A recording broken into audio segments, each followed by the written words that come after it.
ఒకప్పుడు భారత్కు వ్యతిరేకంగా ఉండే ఆఫ్ఘన్లు ఇప్పుడు తిరిగి మన వైపు ఎందుకు చూస్తున్నారు? 1990లో పాకిస్తాన్ వైపు మళ్ళిన దేశం 2025లో మళ్ళీ భారత్ వైపు ఎందుకు మొగ్గు చూపుతుంది అనే అంశాలను ఈ వీడియోలో తెలుసుకుందాం. Hello friends, welcome to Abhi square.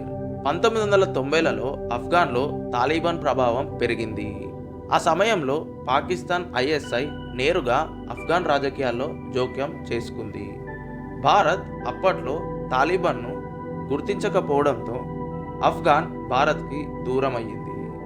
ఇదే సమయమని గ్రహించిన పాకిస్తాన్లు తాలిబాన్కు మద్దతు ఇచ్చి అక్కడ ప్రాబల్యం పెంచుకుంది. కానీ కాలక్రమేణా పాకిస్తాన్ ఆర్థిక సంక్షోభాలు, ఉగ్రవాద సమస్యలు పెరిగి ఆఫ్ఘన్కి ద్రోహిగా మారింది.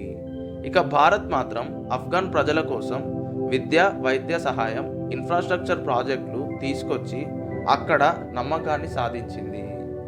2021 తర్వాత తాలిబాన్ మళ్ళీ అధికారంలోకి వచ్చిన 2025 నాటికి పాకిస్తాన్పై వారి నమ్మకం పూర్తిగా తగ్గిపోయింది. ఇటీవల ఆఫ్ఘన్లు పాక్పై దాడులు కూడా జరిపారు. ఈ యుద్ధంలో ఇరువైపులా ప్రాణ నష్టం జరిగింది.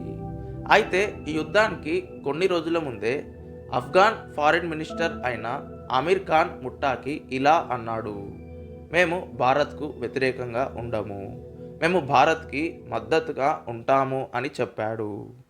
ఒకప్పుడు మిత్రులైన వారు శత్రువులయ్యారు. శత్రువుగా అనుకున్న భారత్ ఈరోజు ఆఫ్ఘన్లకు మార్గదర్శకంగా మారింది. ఈ వీడియో ఎలా అనిపించిందో కామెంట్స్లో తెలపండి.